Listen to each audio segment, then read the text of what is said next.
Hello, valued viewers and valued students, and welcome to the first of your actual BFM training videos. Today we're going to be doing a simple introduction. This will not be too long, and we're going to be talking about the bare bone basics.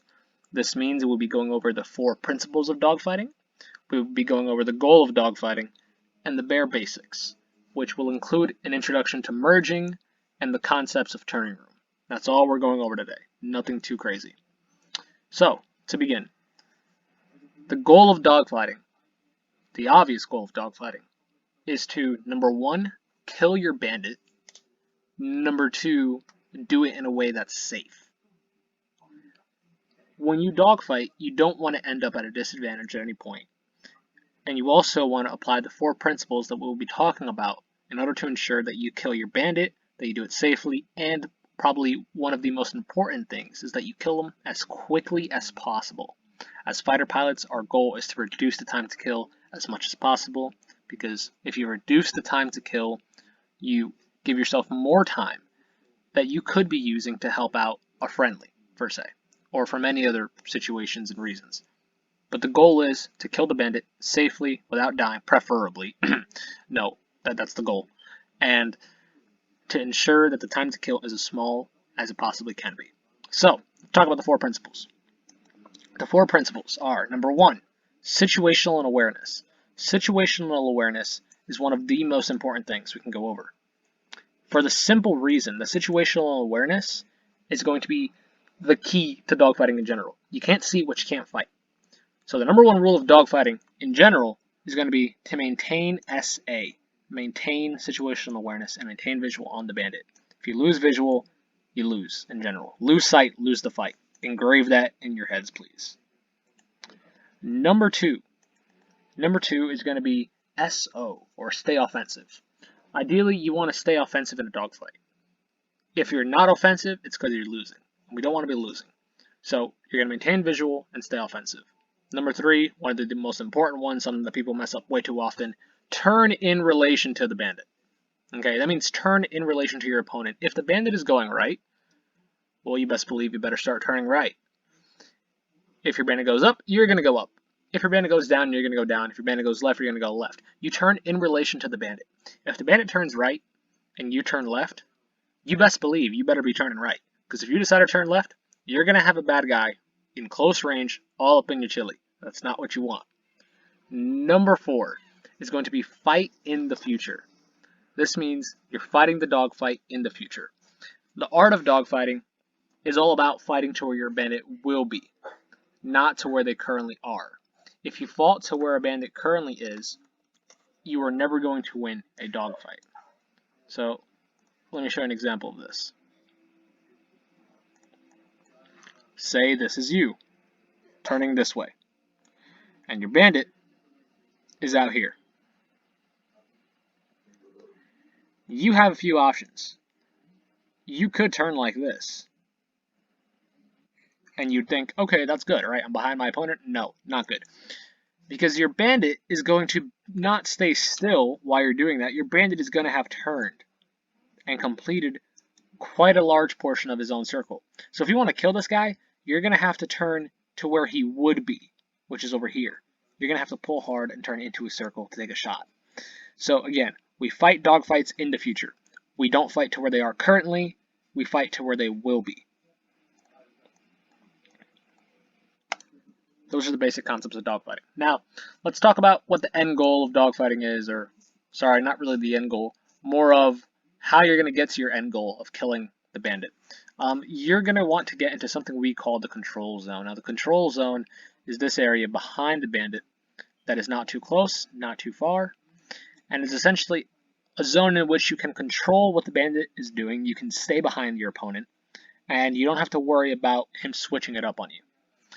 If you are too close, you risk overshooting. You risk your bandit making a sharp maneuver or switching his maneuver quickly, you being unable to respond because you have not enough time to react because you are too close. And if you overshoot, your bandit will get behind you and kill you. If you are too far, you risk giving your bandit too much space. If you were back here per se, and your bandit decides to turn to his right and come like this, you're not going to have enough closure on him or space to stay behind him. He's going to force a head-on pass, and you're going to go from being behind him and offensive to neutral and having a second merge. However, if you are in the control zone, you are in just the right spot. Because if your bandit decides to do something, like turn in any direction, you will be in proper position to respond to that accordingly and maintain your position behind him. So, getting to the control zone. Now, because this is simply an introduction to dogfighting, we're not going to go into BFM, offensive BFM, and defensive BFM. We're going to talk about stuff before the merge, and we're going to talk about some definitions that you're going to need to know. So, let's start with the merge itself. A merge is essentially when two aircraft pass each other, ready to initiate a dogfight. A dogfight is what we call a fight between two aircraft. It doesn't mean dogs, like literal dogs. It means two aircraft. So, when we have two aircraft passing each other, we classify this as a merge. What we're going to go over today, which is going to be the last thing we're going to go over in this video, is simply going to be pre-merge development. Pre being before, merge development being how to develop a merge. And essentially what that means is we're going to talk about how you can increase your chances of winning a dogfight before it actually happens. And we're going to look at this from the offensive perspective and from the defensive perspective. And then we'll look at some videos in-game and we'll explain them. So, what we will do here is we're going to demonstrate a would-be merge.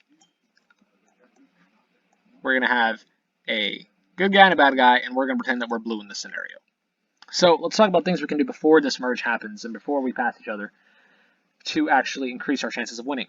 So, let's see what would happen if we just proceeded straight into this merge with this bandit. Well, nothing too much happens. In fact, wrong color there, my apologies. Nothing too much happens. We're going to have a head-on, neutral merge, and there's not too much we can take advantage of here. We're going to have a merge, and there's not much we can do about it. However, there's one thing you can do, and this is something called a lead turn. Okay, this is what happens before the merge. Lead turn kind of sounds like it is what it sounds like. It's essentially turning early before the merge, which will give you an offensive advantage at the merge, okay? So this is a skill, it's not cheating, you can mess it up, and we'll show that in a second. But a lead turn would look like this. It implies turning before the merge early to gain an offensive advantage. So you've already completed a good portion of your turn, and just now your bandit merges, and now he starts turning. And you have completed much more of your turn than the bandit has because you turned early. Which means that if this fight were to be progressing, if I draw this fight progressing, you're going to see yourself in an offensive position on the opponent because you turned first. You have the advantage because you turned first. However, this alone can be improved. And before we talk about how we improve it, let me just show how you can mess this up. If you turn too early and you misjudge the timing on your turn, your bandit will have a very easy time getting behind you. So, don't do this. This is what we call a Syrian lead turn. This is a common mistake in a lot of the rookie pilots. If you do this, you will give away your 6 o'clock for free, and that's not what we want. So, what can we do to further increase our chances of winning? Even though we already know that lead turning is one thing. Well, we can build upon the lead turn, and we're going to explore the concept of turning room. So to talk about this, let's just explore what turning room means. Turning room means the space in the room between you and your bandit that you can use to turn. So in this example, we have little to no turning room. Okay, this is like almost nothing. There is little to no turning room that we can exploit and take advantage of. So let's create it. Before the merge, way before the merge, we can offset in a direction. And by offsetting in a direction, we can create all of this turning room. In this case, this is horizontal turning room. We are looking at this from top-down bird's eye view. So this is horizontal turning room, and now we can exploit this. So before, when we did our lead turn, we lead turned about here, because any earlier would give our bandit our 6 o'clock, which we didn't want. So in this first lead turn, we lead turned starting at around this mark, and I'll mark it with this purple color here. We turned here. However, now that we have all of this turning room to play with, Now we can further increase this lead turn. In fact, we can lead turn much earlier and give ourselves even more of an advantage. Hell, possibly if we have enough of it, we might even be able to end up in the control zone of our bandit. So here's our turning room, and let me draw this a little farther back. There we go. And let's start a lead turn out here. So if we started a lead turn like this, and our bandit of course proceeds forward, we would be nearly in the control zone of our bandit. If our bandit were to turn this way, he'd give us our 6, he'd give us his 6, and if he turned this way, we still have the offensive advantage. We still have the angles on him, and we're essentially winning the fight off the bat. We haven't even truly started the fight, and we already have around 90 degrees on our opponent here, almost 90 degrees. So this is really good. Against a fully unaware bandit, you might even just win the fight off the bat like this.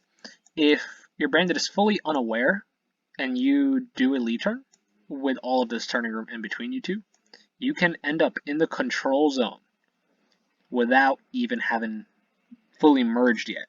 Remember, the control zone is this space here, and you can end up in the control zone of your bandit without even having started the fight truly. All you did was lead turn with tons of horizontal turning room. So again, if you couple the lead turn with horizontal turning room, you will give yourself much more of an advantage compared to if you only had just lead turned with no turning room. That's offensively, and we'll look at a video of that soon. But now let's talk defensively. Defensively, if you're red here, there are a few things you can do if you see your opponent trying to do this, because your opponent is most likely not going to be dumb, and they're not going to just let you do that to them. So, as red, it's important to note that defensively, there are still many things you can do to counter this stuff. This is not like something that you can't avoid. So here we're going to represent the turning room again. We'll draw that so you can see it physically. And something to note is that when turning room is created, it's an advantage for both people, because room is room. This is not just room. Like, there's no rule of air or in the sky that says that red can't use this turning room, right? So room is room. So if blue decides to do a lead turn early as heck, red can do it too. And now look, now we are back in a neutral merge. Essentially, this down here is no different than if they had merged normally up here. It's no different. Only thing that has happened is instead of the merge happening over here, it's now happening over here. That's one way you can counter the turning room. And this goes back to our first principle, situational unawareness. Always keep sight, because if you're red and you're unaware, this trick is going to get you. And if your bandit has turning room, you're screwed if you're unaware. But if you are aware, you can neutralize it almost instantly. Now, the more obvious of the two things that you could do if you don't feel comfortable with your timing is you can simply deny this turning room outright. Way before the merge, if you see your bandit offsetting, you could also offset, and thus deny the turning room. Now there's 0 turning room again, and now instead of the merge happening here, it's happening here. So offensively, you want to create turning room if you plan to just merge and get the advantage off the bat. Defensively, if you see this stuff happening, you have to recognize it and deny it. As for merging, that's all we're going to talk about for today. And let's give some examples. Yeah, let's go straight into the videos from here. Okay, to introduce the concept of turning room, I'm going to do a neutral pass with a bandit here on the nose at 12 o'clock with almost no turning room. There we go. As he passes us, we can see there is nearly no turning room to take advantage of. Okay, here we're going to demonstrate an example of tons of open turning room. We have the bandit here on the nose, and we're going to offset to the left.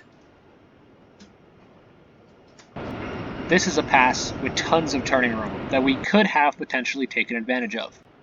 A simple offset could increase the turning room, and could potentially increase the advantage you have going into a fight. This next example here will be a merge with the bandit in which I will lead turn and he will not, just to show the advantages of a lead turn against an unaware bandit. In this particular example, we will have little to no turning room available to us. And we'll see the difference later on. Okay, so here he comes. 3, 2, 1, lead turn. And we've merged. And we begin to see some winning cues as we have the angles on our opponent. In this next example with the Bandit, we are going to be turning head-on merge, and we are going to be lead turning yet again. However, this time we're going to create turning room. So here we have the Bandit off to our left. We're offsetting right to create turning room, and we're going to turn much earlier. Now we're going to lead turn, and as you can see, against an unaware Bandit, we almost immediately gain the offensive advantage in the dogfight. And now, as the dogfight progresses, we're starting to see some major winning cues. Okay, so in this scenario, we are going to show one way to counter horizontal turning room, and that's by simply denying it outright. So when we see our Bandit here, our Bandit's going to offset to the right or to the left to create turning room before the merge. And when he does this, we are going to then in turn, you see there he goes offsetting right, we're going to follow him. We're going to offset to the right and clamp down on this turning room. We're going to make it 0. There we go.